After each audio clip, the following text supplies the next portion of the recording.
नमस्कार, स्वागत है आप सभी का वाइबिन बिहार झारखंड में। मैं हूं आपके साथ मुदिता। बिहार में अगर सियासत को समझना है तो सिर्फ चुनावी नतीजों को देखना काफी नहीं होता। यहाँ त्योहार, भोज, मुलाकातें और मुस्कानें भी उतनी अहम होती है जितनी विधानसभा में उठने वाली आवाजें। खासकर मकर संक्रांति और दही चूड़ा भोज, ये सिर्फ तेल, गुड़ और चावल का मेल नहीं होता, बल्कि सत्ता, समीकरण और रणनीति की खिचड़ी भी यही पकती है। इस बार भी कुछ ऐसा ही होता दिख रहा है। 14 और 15 जनवरी के दही चूड़ा भोज ने बिहार की राजनीति में फिर से हलचल तेज कर दी है। सवाल वही पुराना है, लेकिन जवाब नए मोड़ ले रहे हैं। क्या बिहार की राजनीति एक बार फिर करवट लेने जा रही है? बिहार में मकर संक्रांति सिर्फ एक त्योहार नहीं, बल्कि राजनीतिक कैलेंडर की अहम तारीख मानी जाती है। सालों से ये देखा गया कि खरमास खत्म होते ही सियासी फैसले तेजी से सामने आते हैं।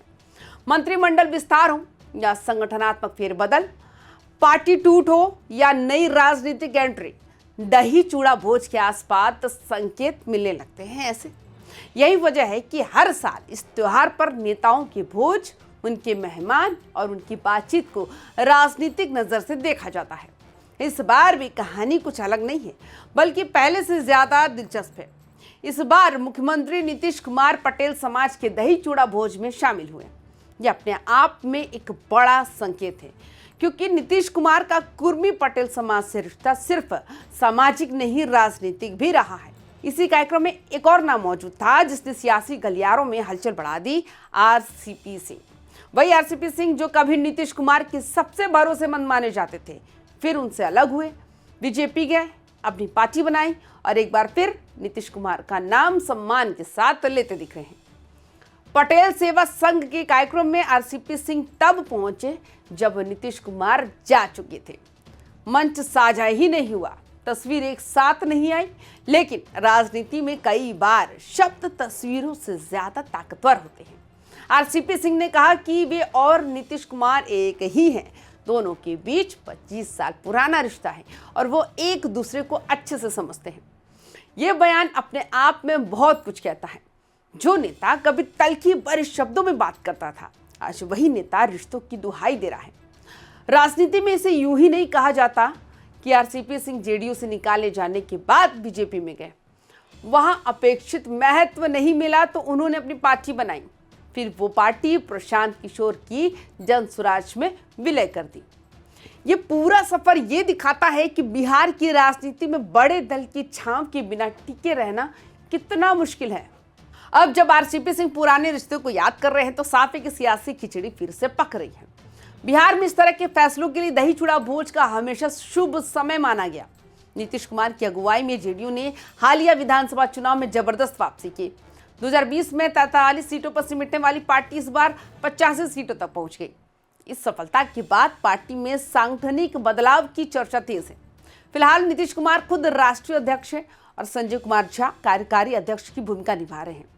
संजय झा के नेतृत्व में पार्टी की रणनीति को कामयाब माना जा रहा है। ऐसे में ये कयास लगाया जा रहा है कि उन्हें और बड़ी जिम्मेदारी मिल सकती है। वही बिहार प्रदेश अध्यक्ष उमेश कुशवाहा की जगह भी नए चेहरे की चर्चा है। माना जा रहा है कि दही चूड़ा भोज के बाद इस पर फैसला हो सकता है। बिहार की राजनीति में उपेंद्र कुशवाहा का नाम भी इन दिनों काफी चर्चा में है। उन्होंने अपनी पार्टी का जेडीयू में विलय किया, फिर अलग होकर नई पार्टी बनाई और एनडीए के साथ चुनाव लड़ा। उनकी पार्टी के 4 विधायक जीते, लेकिन बेटे को मंत्री बनाए जाने के फैसले ने पार्टी में असंतोष बढ़ा दिया। 3 विधायक नाराज बताए जा रहे हैं और हालिया भोज से उनकी गैर हाजिरी ने अटकलों को और भी हवा दे दी। कहा जा रहा है कि ये विधायक जेडीयू के संपर्क में हैं। अगर ऐसा होता है तो एनडीए की ताकत और बढ़ सकती है। महागठबंधन के तहत कांग्रेस के 6 विधायक चुने गए, लेकिन चुनाव के बाद से ही पार्टी में असंतोष की खबरें आ रही हैं। 3 विधायकों की नाराजगी की चर्चा जोरों पर है। दही चूड़ा भोज में उनकी गैर मौजूदगी और तेजस्वी यादव की दूरी ने सवाल खड़े किए हैं। बिहार में कांग्रेस के टूटने की परंपरा कोई नई नहीं है। पहले भी कई नेता और विधायक जेडीयू में शामिल हो चुके हैं। ऐसे में खरमास खत्म होते ही अगर कांग्रेस में टूट होती है तो किसी को चौंकाने वाला नहीं होगा। आरजेडी के 25 विधायक इस बार विधानसभा पहुंचे हैं, जिनमें कई पहली बार जीते हैं। तेजस्वी यादव की लंबी विदेश यात्रा और उनकी सीमित सक्रियता से कुछ विधायक असहज बताए जा रहे हैं। जेडीयू और बीजेपी के नेता लगातार दावा कर रहे हैं कि आरजेडी के कई विधायक एनडीए के संपर्क में हैं।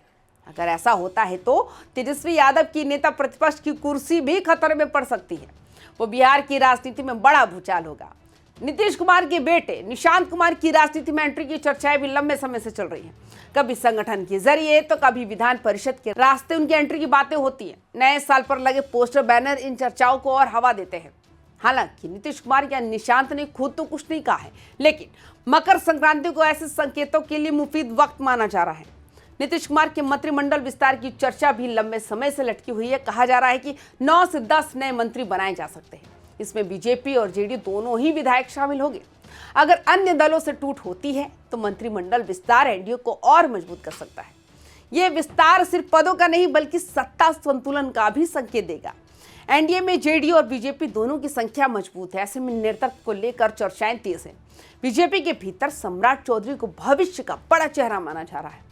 नीतीश कुमार की सक्रियता हालांकि ये दिखाती है कि वे अभी राजनीति छोड़ने के मूड में नहीं है। भारत रत्न की मांग और संन्यास की चर्चाएं फिलहाल कयासी है, लेकिन राजनीति में कयास ही कई बार सच की नींव बन जाते हैं। बिहार की राजनीति में दही चूड़ा भोज सिर्फ परंपरा नहीं, संकेतों की भाषा है। इस बार ये संकेत और भी गहरे हैं।